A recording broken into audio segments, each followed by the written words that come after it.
Thanks so much for taking a few questions. Obviously, today the sequester is on everybody's mind. I know you didn't vote for the Budget Control Act of 2011, but how would you respond to the the Republican talking point that this was the White House's idea, and with the assumption that the Republicans would never accept it? The war of words going back and forth. Well, listen, I think it's ridiculous that this is, all about blame. The fact is, both Republicans and Democrats agreed to this, and both Democrats and Republicans should sit down to find a way out. I didn't support the legislation that set up the sequester because I thought it was a terrible idea.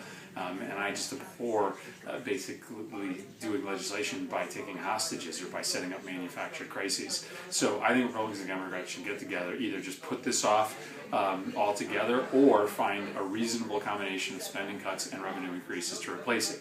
If you remember, the deal that was cut set up this super committee that was supposed to come up with a combination of revenue and expenditure cuts in order to stave off these automatic cuts. So I think we should just go back to the original purpose of the bill, which was to achieve a balanced approach when it comes to deficit reduction. We need to reduce the deficit. I got a 4-year-old and a 1-year-old at home, and I do not want to leave them with this obligation of borrowing, but the way to do that is not just to cut off services to needy people. The way to do that is to ask folks who are making a lot of money to pay a little bit more, and then to do smart budget cuts, not dumb budget cuts. Okay, and we asked readers yesterday, we knew you were coming, and we asked if they had any questions for you. A lot of them asked about the gun control measures being contemplated. A lot of the questions seem concerned that a lot of the measures being thought about would give criminals the upper hand versus law-abiding citizens in terms of access to guns. How would you respond to those concerns? Well, listen, I think we need a balanced approach to gun violence reform. You certainly need to have a better mental health system that gives people access to it in a way that they don't today. Certainly, we've got to do a better job in providing safety to people in public institutions, whether it be in schools or city halls. But our gun laws just don't work today. I mean, it does not make sense that 40% of gun purchases do not have background checks associated with them. I think we can get absolute common ground amongst Americans that people should have to prove they're not a criminal before they get a gun. Here in Connecticut, 65% of residents don't think that private citizens need assault weapons and 30-round or 100-round magazines in order to defend themselves or shoot for sport.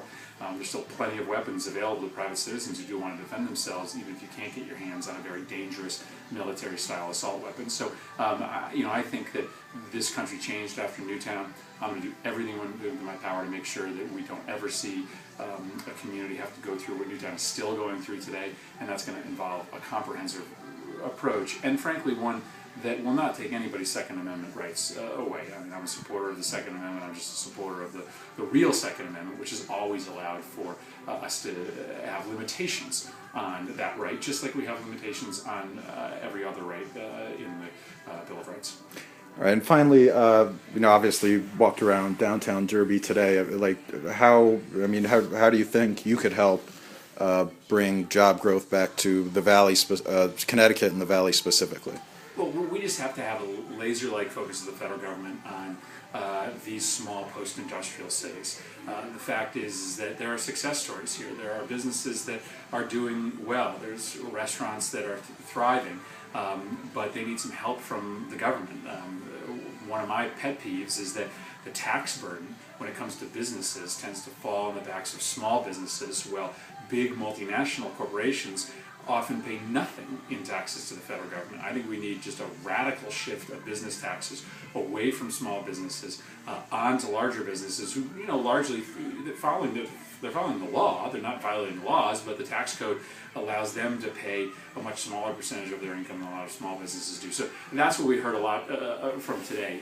People, small business owners they're here, they're getting by, but if they had a little smaller tax burden from the federal, state, and local government, they'd be able to maybe hire an additional person, and that's something we should be able to help with.